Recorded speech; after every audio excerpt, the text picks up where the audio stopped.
Good to have your company on the sounding board for Drinkwise. If you're choosing to drink, choose to drink wise. Wednesday morning, a day later than normal, a day later than preferred scheduling, episode 18, series 11 of the sounding board for Drinkwise. I'm in Melbourne, and as I look down the computer screen in front of me, Hutchie, you are somewhere where there's a nice leafy backdrop to you, and only moments ago, I heard the song Mumbo Italiano blaring through the speakers at the venue you're at. So tell me where you're at.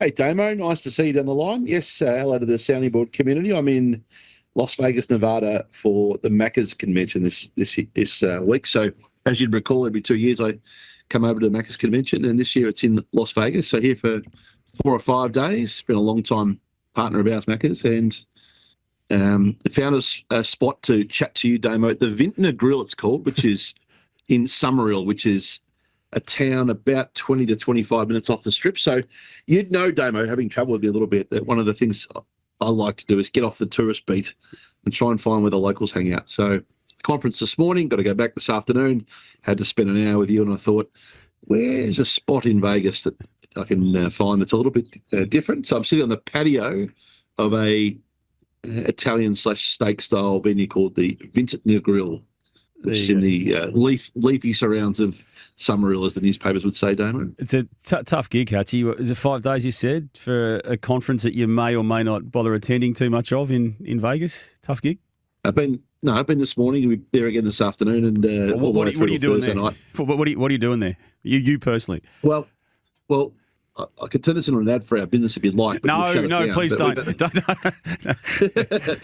We've had a 20-year relationship, as you know, with Macca's. I know you do. With the Victorian, New South Wales, Queensland, West Australian, South Australian, and New Zealand licensees. So got a little bit on my plate over the next few days, but it's nice to be here in an American summer. You've been. Are you speaking? You've been Before we move off, are you speaking at this conference? The speakers at these events are more your sort of Zuckerberg, LeBron James style speakers, Damo. They're not your broken down hack journalists from Melbourne. So yeah, a long way from the stage on this one. Fair enough. All right, let's get on to some normal sounding board photo. What would you want to start with today, Hutchie? Well, I noticed, before we get into it, a couple of things. I noticed the pay it forward season's on already. So we talk about this a little bit as a theme on the sounding board. Pay it forward season is another area of journalism which we have perhaps touched on in the past, but not got into great detail on it. Here's a little example of it today. So what journalists find difficult, Damo, is how to add value to their contacts. What young journalists always say to me is, how do I befriend people in the industry, or how do you try and create a relationship, or what do they want from you?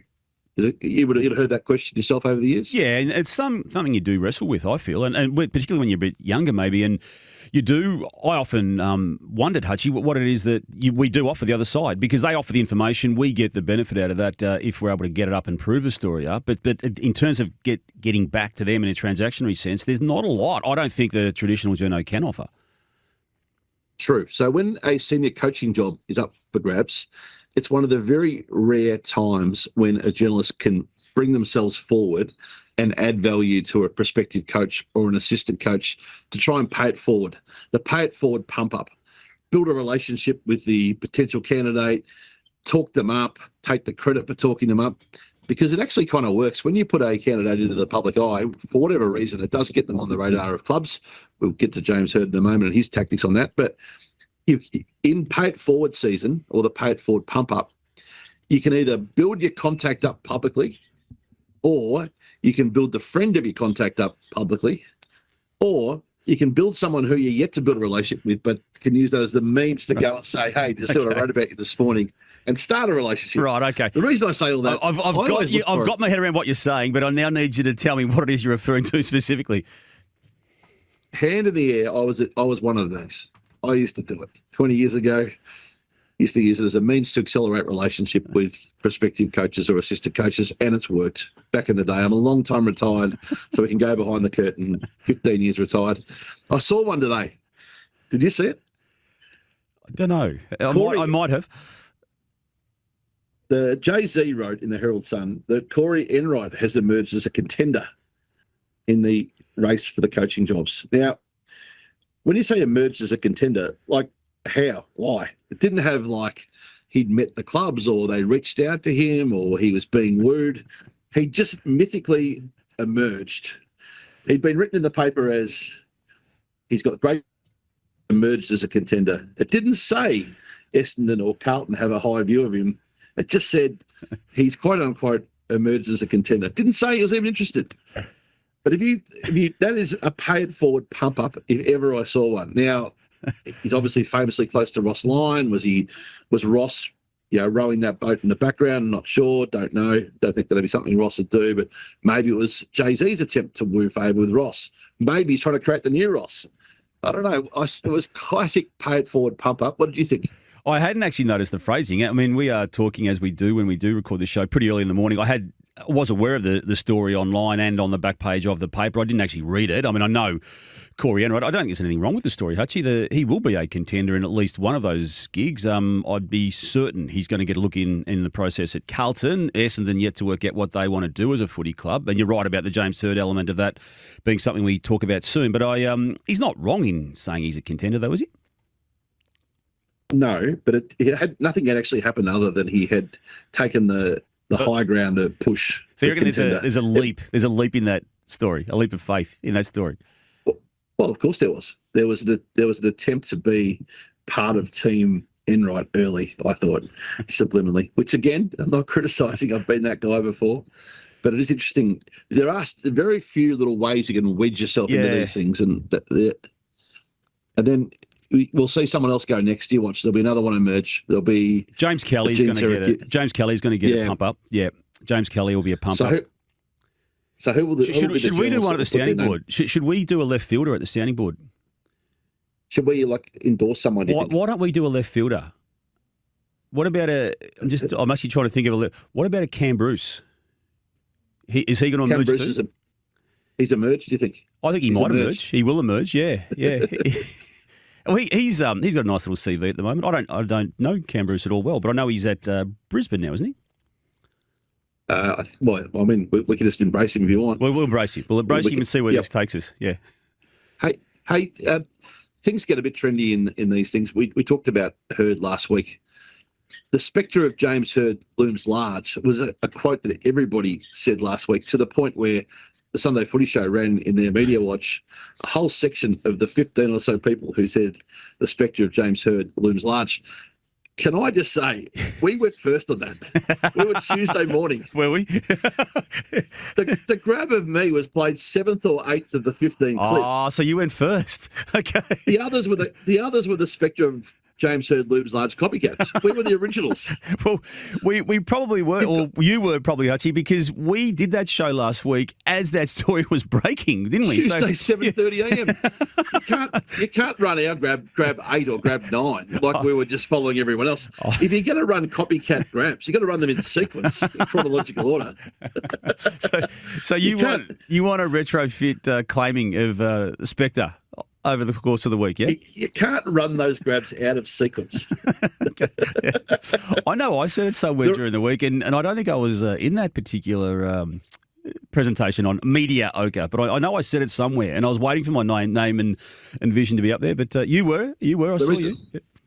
The reason I mention that is because we're a copycat industry, and a quote or a term will catch on until it becomes an absolute thing, right? And we've seen the latest thing with that job at Essendon. You now need to be a quote unquote Essendon person.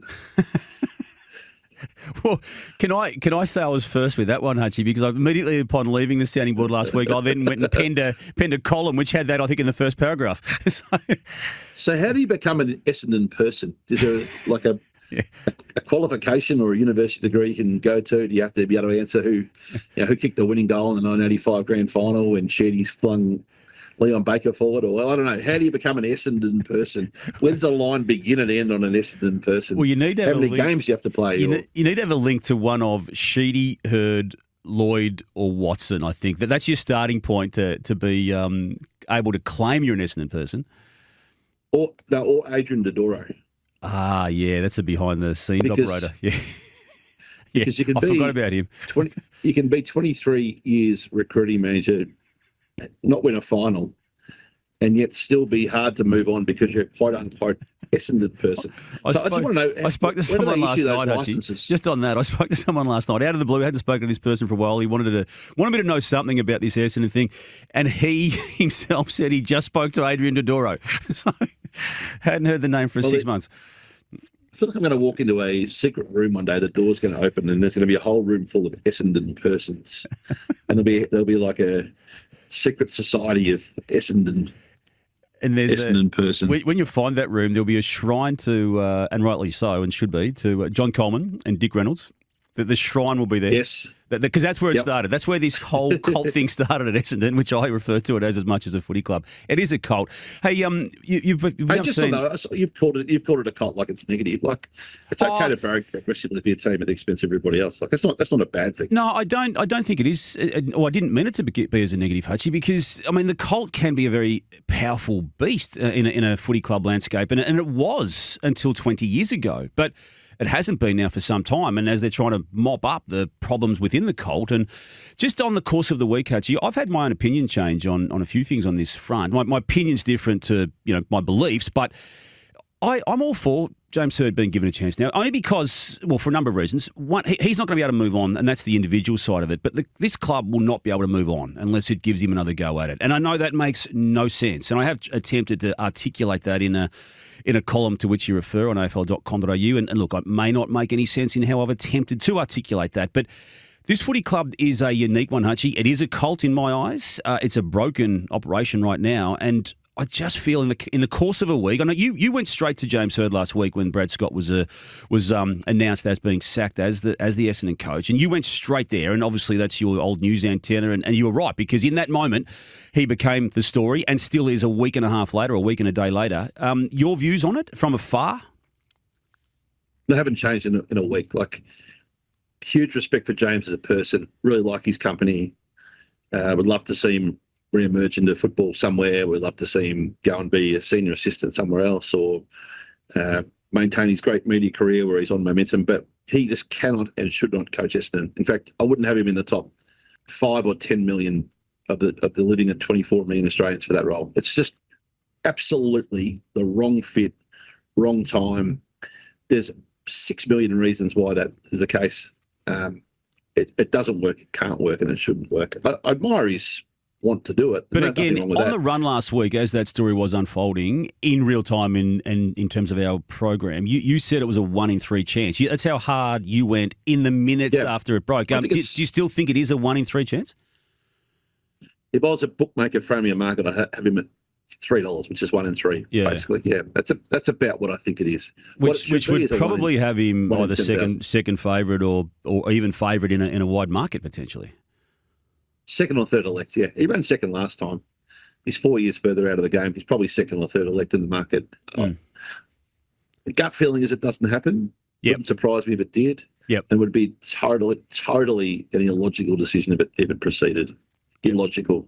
And ultimately, a week and a day later, we're no closer to knowing what they're going to do. And the timeline on it, Hutchie, you would have had your own information, but I think they're going to take probably another 2 weeks or so, or thereabouts, to work out what it is they want to say publicly about the process upon which they're going to embark. And I've got another view on processes, Hutchie. The processes that clubs go down the path of after sacking a coach, they cough up more unsuccessful coaches than they do successful coaches. So there's no need at some stages to go through a process. Yeah, the word process is a bit overdone, isn't it? And then it's not just a process. James has given it another name, an exhaustive process. I know unless everyone's exhausted. That's a given. No, it's exhaustive. It's always exhaustive, and no stone is left unturned, and they'll seek the best candidate for our football club. Unless it's exhaustive, it hasn't been a successful one. So, but I admire him putting his hand up and doing it as bold as he did, and I have no problem with him wanting to do it. In fact, when you believe in yourself, great players always have great belief in themselves, and he's got great belief in himself because that's the person that he is. But he is not equipped to see how ill-suited he is for that job. And interestingly, Nathan Buckley's gone another path, which is he's been out 3 or 4 years, learn the game again, understand the contemporary changes in the game and where it's headed, get into an elite system. That's a better pathway and the one that James should explore if wanted.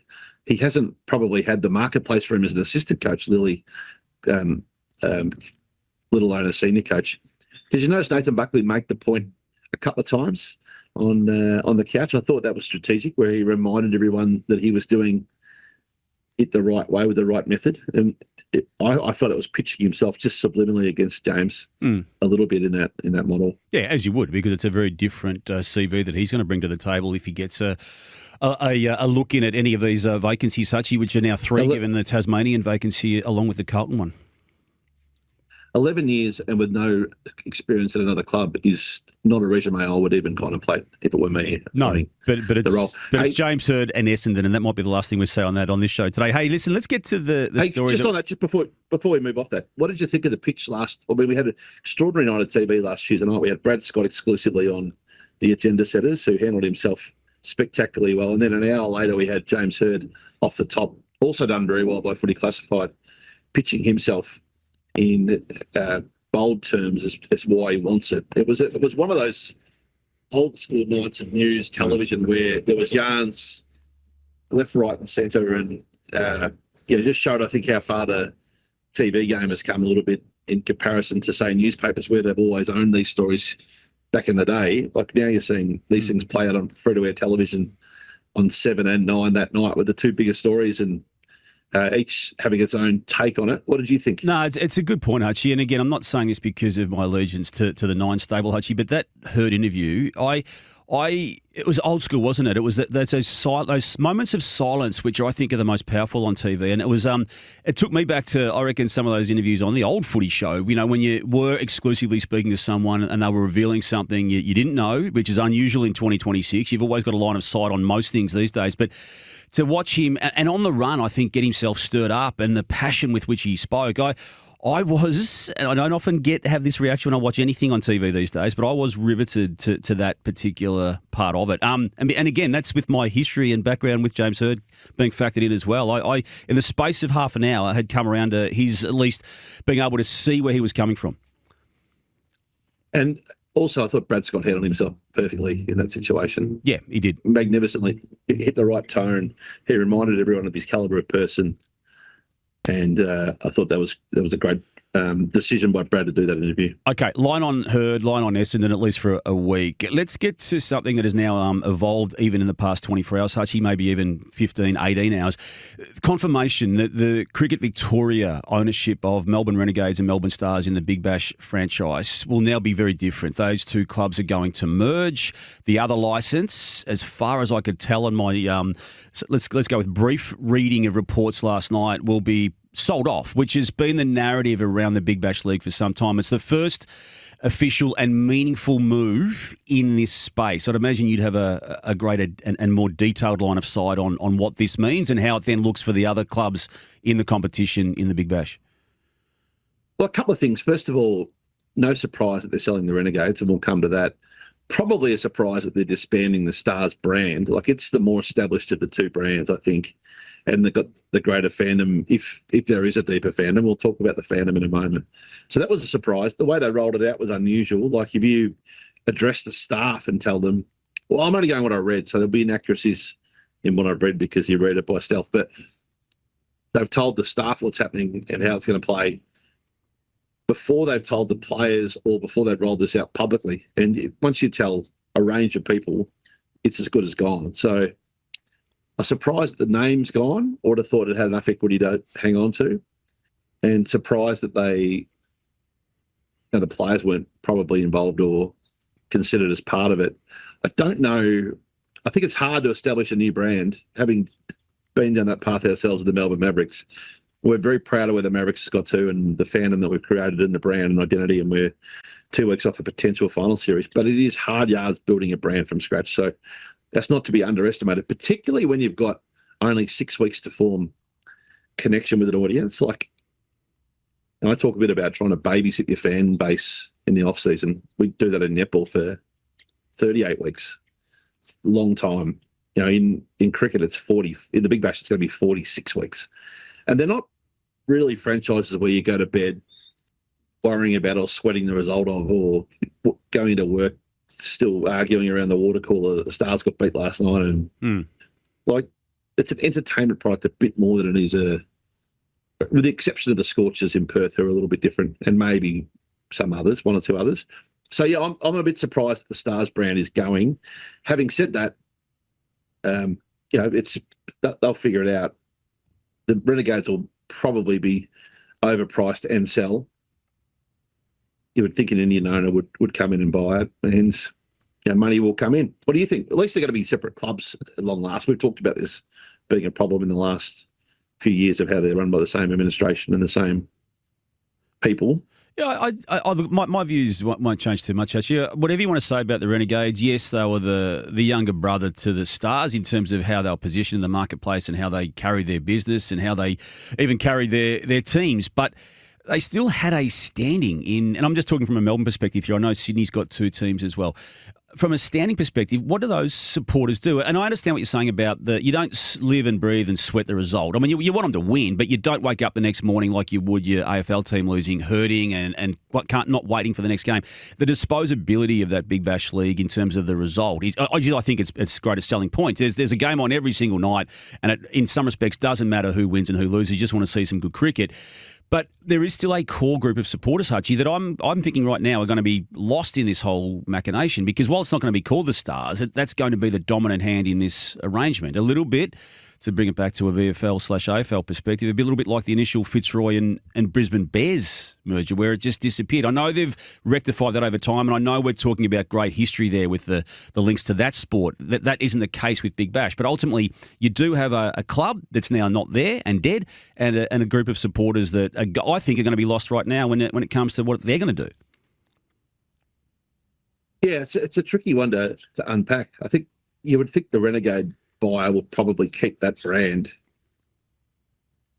There's not deep fan bases behind them. Stars had at least a head start on that and would have been probably the one to keep.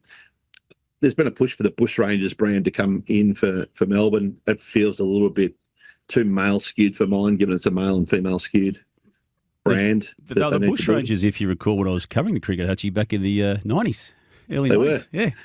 Back when you were the beat guy for the Sheffield Shield. And they went through a process. They thought this would take off where you could wear shorts in the one-day matches. The Victorian Bushrangers wore shorts there for at least a season. It didn't quite take off, did it? It was back in the Darren Berry kind of Darren Ramshaw, Les Stillman, Simon O'Donnell era. It was. Damien Fleming bursting through. Yep. Okay, so anything else on that? I know you're a cynic on private ownership, I know, but I am with this one. It is needed. I am with this one. I'm concerned about how this competition looks next year or next season.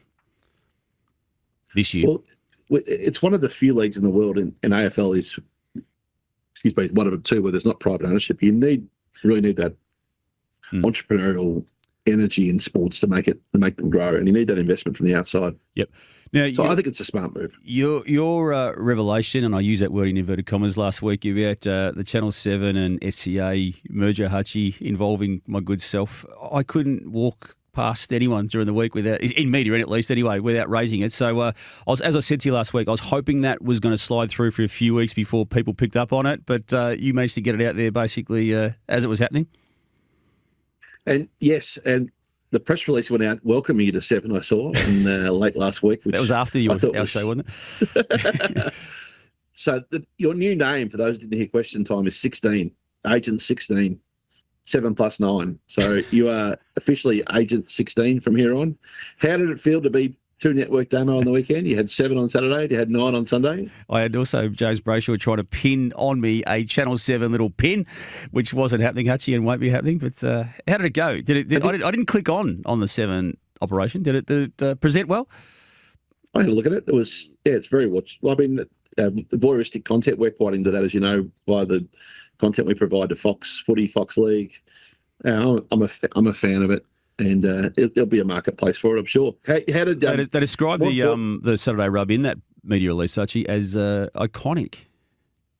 Iconic, yeah. I thought that was a little bit of a stretch from the PR team. But hey, tell me, how is it? More importantly, you're a conservative guy, and some of your leaders at Nine are equally conservative, particularly those that sort of peer in from a distance. How did they take you being a 2 network operative No. Have you had any initial kind of feedback? No issue at all. As I did say to you last week, Hutchie, I was made aware of it by the SCE arm of the operations first, and then I made sure that SCA, just to sign off on it myself from a personal perspective, I made sure SCA spoke to the 9 part of it, and those conversations clearly went very swimmingly, and it happened. Not that I was going to have any say or influence on how it played out. I'm well aware, and I've always been aware of my role within any operation that I'm in, and I'm well down the rung in this one.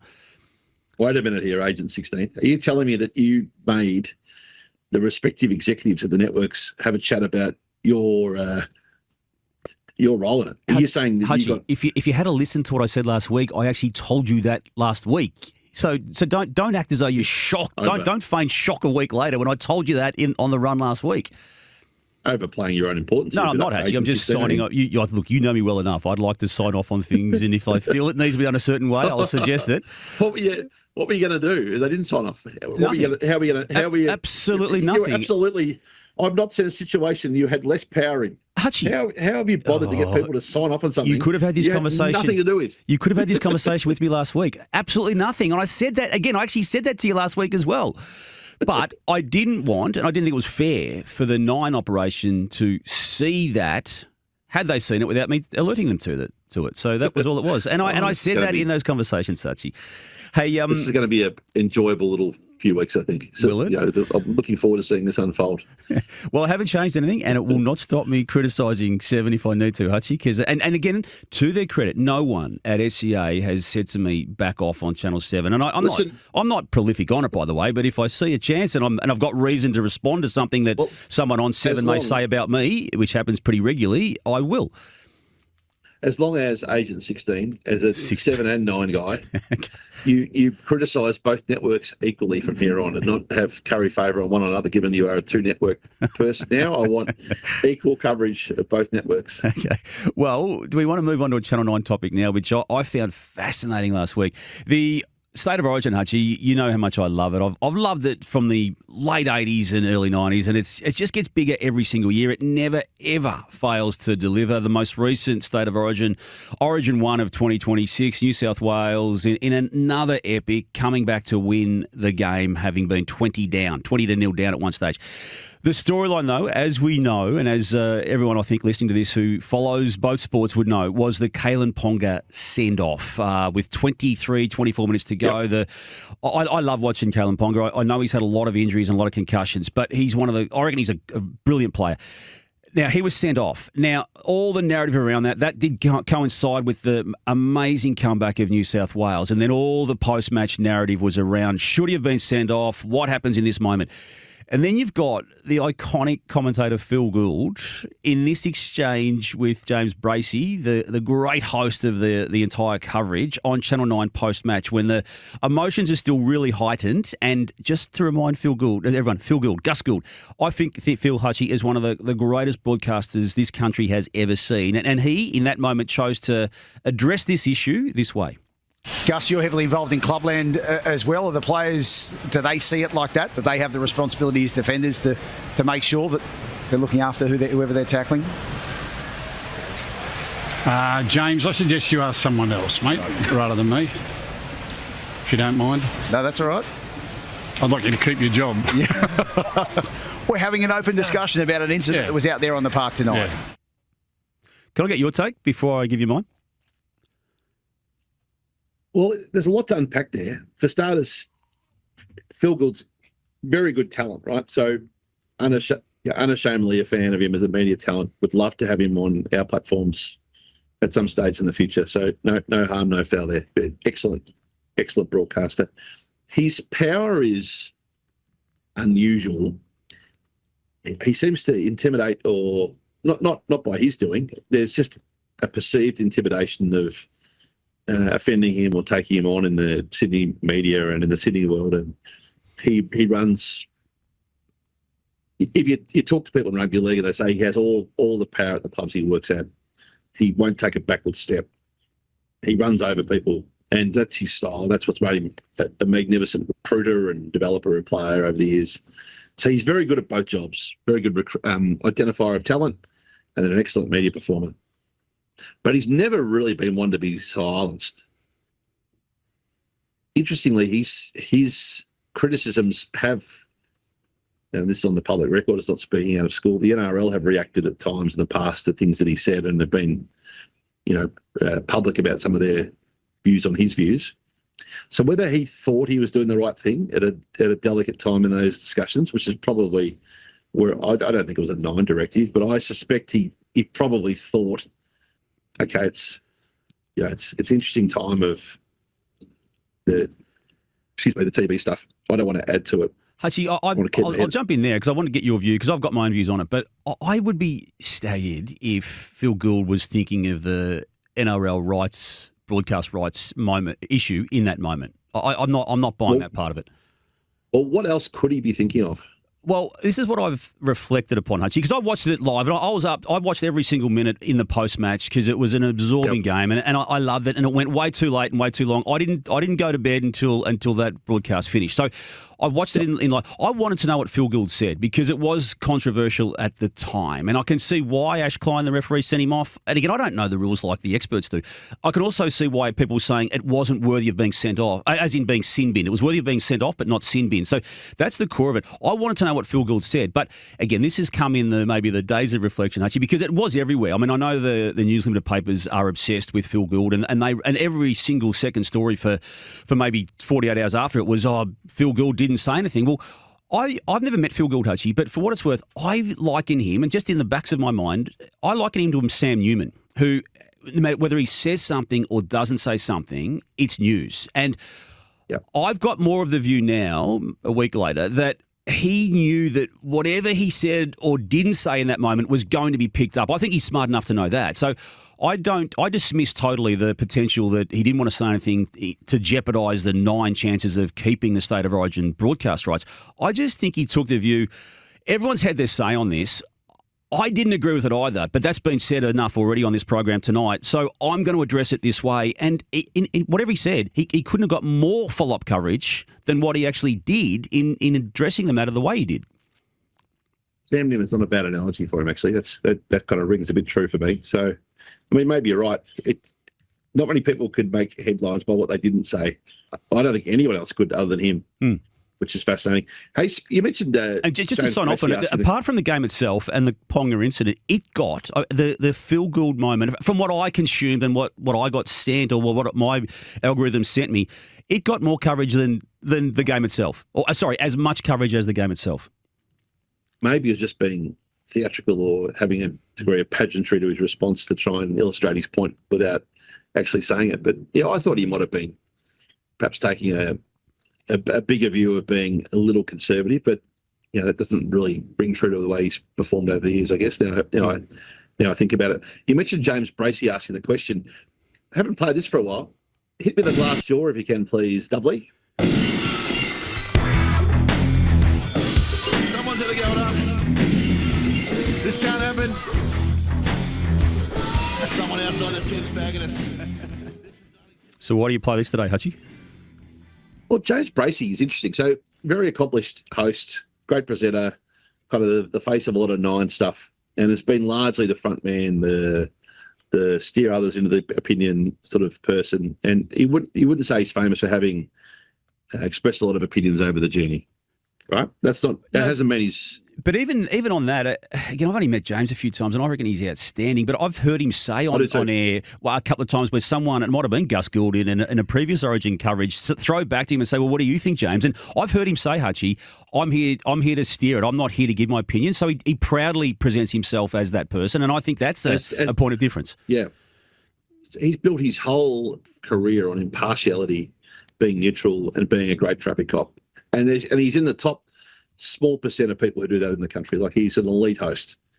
So this exchange for me was as glassjaw as it gets. And the background is this: James Bracey was a North Sydney Bears board member, which when they were a ex-club or a community club or a local club, I guess that's fair and reasonable. But then when they merged with the Perth Bears, he accepted one of the 9 board seats. And in doing that, the glassjaw emerged. Here it is, Doubly. A handful of months away, and their season's starting next year, not in 2028, that they need some form of help. But Brace, my issue with the Perth Bears is, I'm not trying to have a go at you, but I don't see you've done nothing. Have you seen? Look at that list there, exactly, Gal, look at that and list. tell me that's nothing. Okay, look at that list. So Tyron Wishart's nothing. Nick Meaney's nothing. Liam Henry, Scott Sorensen. Let me ask you a question. Which one of them blokes have you had on the TV? Jerome Luai was They play for other clubs at the moment, Gal. They can't. When did you have them? When did you have them over? What do you want them to do? Jerome Luai played for the West Tigers. So that was about a month ago, Hutchie, apparently, yes? Yep. He's had a couple of goes at that since, by the way. So what we've seen is James be overtly defensive of his club, the Perth Bears, in recent times. What we read is that he's quite active behind the scenes on the phone to player agents and some of those things. He's actually not just a director. He's infinitely involved. But what else could he say? I don't want to be defensive of him, but what else could he say in that moment? I think his point was pretty pertinent, that these players are still with other clubs. Well, there's been 3 or 4 of those, and they've gone longer. So not to get into the detail of it, but he has shown himself to be incapable of having a reasonable conversation around the Perth Bears early days.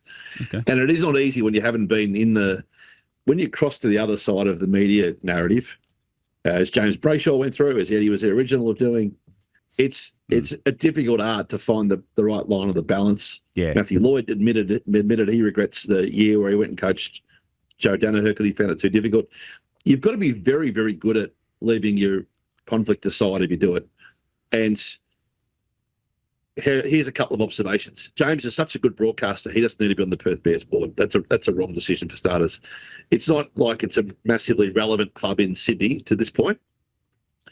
And if you are going to be on the board, you've actually got to be able to leave that allegiance behind and have a reasonable or fair-minded chat. And he's got a glass jaw around his own role in the recruiting. So, and it's not easy. It's not a criticism. It's difficult to do. He's in that, and then he's in that spot where the others can go him because he really is. He's attackable because they haven't played a game yet. They haven't yet built the relevance that they expect to in Sydney with the North Sydney Bears. I'm a fan of the Bears, and Anthony DeSegli will do a great job getting that club built. I don't think James belongs on the board, Damo. Okay. Do you? I hadn't thought about it. I wasn't even aware of the initial origins of the board role. Go back to the Sydney Community League or secondary league, as you said, Hutchie. So I wasn't even aware of it until you've actually played that. But yeah, I mean, I do go back to the early days of Eddie Maguire and Bracey, and there's been others, but they've been the main two. It's impossible. It's actually impossible because of the print media continually just deliberately waiting for the moment they can open you up, and that's not a criticism either, because that's what I used to do. So you do that. You've got to be able to at least, and I know Eddie and James at different times have been combative in the defence of their clubs when they led them, but you've got to be at least be able to laugh at yourself into that role. Yeah, but it's more serious than being able to laugh off, isn't it? These in the sporting context, actually life and death moments. They're trying to establish a new footy club. Hey, you've been massive now for far better for me to have a go at conflicts, by the way. But when you were talking about that, I thought, where do I start with yours? But I just thought we'll just leave it, and we might do a program based on your conflicts at some stage. It's not that easy to be able to weather them, but that's a skill James has yet to develop. Whereas he clearly got the best TV skills that there are.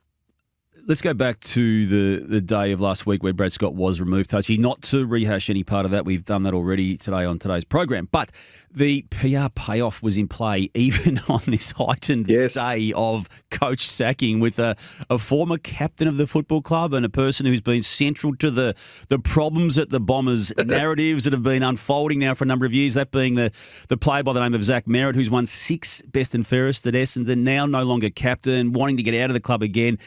Just coincidentally, Hutchie, on the same day as we learnt, as the day unfolded, on the same day as Brad Scott was sacked as coach, he had booked himself into a media appearance.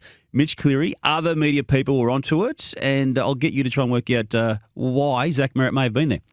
A good one for headlines. I'm not sure if it'll eventuate or not. Now, while Merritt's teammates lick their wounds at home tonight, the former captain is here on Chapel Street celebrating the Sapporo Supper Club in a commercial arrangement. Even on the day of a coach sacking, Hutchie, you can still benefit from a PR payoff. He's the original, Mitch, isn't he? And No, you are. on the back of Patrick, you are the original. No, Mitch is the king of the PR payoff. And on the back of the Patrick Cripps wearing his private label to the Boss press conference, Zach Merritt. I forgot about that. Merritt, on the day that Brad Scott got sacked years ago, Zach Merritt or any other player would have cancelled that PR event. Instead, the publicist of Zach said, "Come down. Love to have you. Just give Sapporo a mention, and of course Zach will have a chat about Brad and how it's gone down."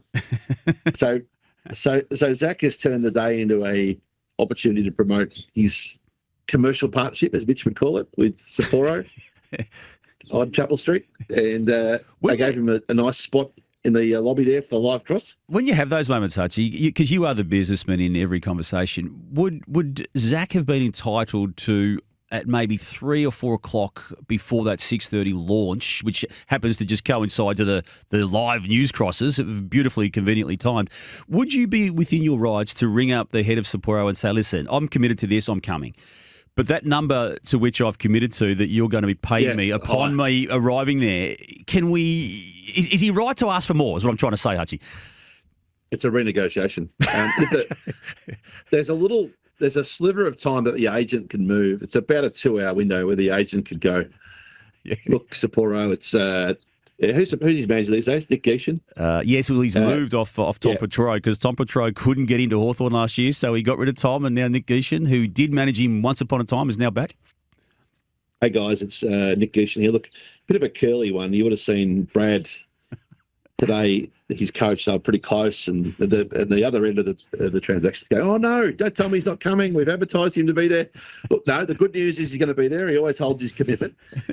Look, but we're going to do a little bit of PR, obviously. Look, a lot of network's going to be there, and he's in two minds, and he's a bit uncomfortable. And I don't know. I can have a chat to him, but do you think? What should I take to him, do you think, to sort of sweeten this? Do you reckon that he got redealt? I reckon there's a chance that was a redealing. Well, I hope he did, because it was everywhere. By the way, that's not something I would do, by the way. No. But you reckon that was a redeal? Because the commercial worth of his interview grew a little bit to the brand, not to the network. They don't pay and take it all on the news. No, the brand got massive coverage. Yeah. And this interview with Zach Merritt, Hutchie, the backdrop was Sapporo was everywhere, and there was, there was Sapporo merch. One of the things that he did well, Mitch, because it's difficult to get the line in the story, it is jarring. He let what I would call the overlay do the heavy lifting. He had a lot of overlay of the brand. Yeah, he did. Yeah. Just on that, Hutchie. It's a jarring day to get a line about the brand in because it's all about Brad Scott and Zach. But the overlay was bowling into the breeze. No, he ran a disproportionate amount of overlay. Mitch didn't miss a beat, even on a coach sacking day. Did not miss a beat on the need to recognise the PR payoff. Just on a lighter note, as we wrap up today's show, Hutchie, coming off a PR payoff story. I've got one to finish with before you do. You go. Okay. First. Well, Matthew Lloyd, who doesn't, I don't believe, need any advice on negotiating and putting a price out there for himself and then bumping it up when he needs to. But should he do the same thing? Because he's got, and as we revealed last week on the Sunday Footy Show, he's got a sporty coming up with James Hird, which was organised long before Brad Scott's sacking. I believe that sporty now has since been sold out to the point where you cannot get in. And it was let's say a very reasonable cost price upon entry. Now, what should Lordo do in this situation, given there will be space restrictions at the said venue and the fact that he has committed to it already? What should he do if I was to feed back to him what he might be able to do? He won't need anyone to feed back to. No. He's a commercial beast. He might even have you covered, actually. He is the OG. He will have been ahead of that, and he has no gumption. He'll be on the phone, kind of proactively repitching the number on that deal. Well, we might have taken a little bit of license with that on the Sunday Footy Show, but the license may have been revolving around the fact that we said he posted the initial Instagram post in the 5 minutes after James Hird finished speaking on Footy Classified. We might have had a little bit of license with that, but it was in what caught my eye, so we allow ourselves to do it. He had done it, I think, as I subsequently learnt, maybe a couple of days earlier. But anyway, it's out there now, and I believe it's sold out. And right now, he's very clickable, which brings us to Click Tricks. Click, click, click, click, click, click, click. Now on the sounding board, it's Click Tricks. And this one got me. It would have got everybody. Super Footy, AFL, Herald Sun. Essendon greats James Hird and Matthew Lloyd will unite again amid Hird's declaration that he wants to make a play to become Bombers coach. There's a photo of the two of them. They're uniting. You think, no way. Is Matthew going to be the assistant coach? Is he going to be the chairman of selectors? Is he going to be a part-time advisor? Have they finally got together? I better read this. And what was the story? They're doing a sportsman's night together on the 1st of July. Yes. Hey, to finish with, Damo, and this will be something I'm asking our audience to get involved with. It's time for a little bit of fun. The world's a pretty difficult place at the moment, a lot of stress. So I would love the sounding board audience to come forward with, I have a bit of a music obsession, right? So literally with that song, yes. I play a range of songs here on the sounding board. You don't like it. I played, the Tent Revival, which you didn't like. I get a lot of requests for My Obsession. I promised to give that a bit of a break from Ice House until potentially they play the grand final edition for us to the sounding board this year. Love my music. What you can do now is AI, which is my other recent obsession, can create its own songs. And the AI music is very early days, to be fair. It'll get better. But you can basically type into AI anything you want and it will spit you out a song. If you prepared something here, because I can see Sam Watson, the double agent, laughing. So clearly he's in on whatever rubbish you're about to do, but keep going. So here's the challenge. Every week on the sounding board ongoing, I'll give away a couple of footy tickets, a couple of decent, good level AFL or NRL tickets, depending on to the winning entry. What we're asking you to do, I might bring you in here on the microphone. Give me a hashtag or a place to send the entries from our audience, please. So the sounding board at sen.com.au is the best email address to send it to. The sounding board at sen.com.au. Is there a hashtag that you would like to include here, Dudley? Hashtag sounding board if you're posting on the socials. Hashtag sounding board or the sounding board at sen.com.au, just to check that again, Dudley? Yep. The sounding board at sen.com.au. Send us your AI song about Damo. So write your own song about Damo or the sounding board. Seriously, Hutchie, you've had some bad ideas over your time. I'm not sure where this ranks in your top 3 worst. I asked my AI this morning everything I know about you, based on its knowledge of reading my behaviours in the sounding board rundowns over the last 6 weeks. Which is a fair representation of me, the person, your views of me publicly. This is not very good, by the way, but it'll get you thinking. I got the AI to read the rundowns of the sounding board and to spit out a song. This is what I'll just play 45 seconds. It's not very good. This is what it spat out this morning. This one's for the man, the myth, the legend, you know the name. Put your hands up for Damo.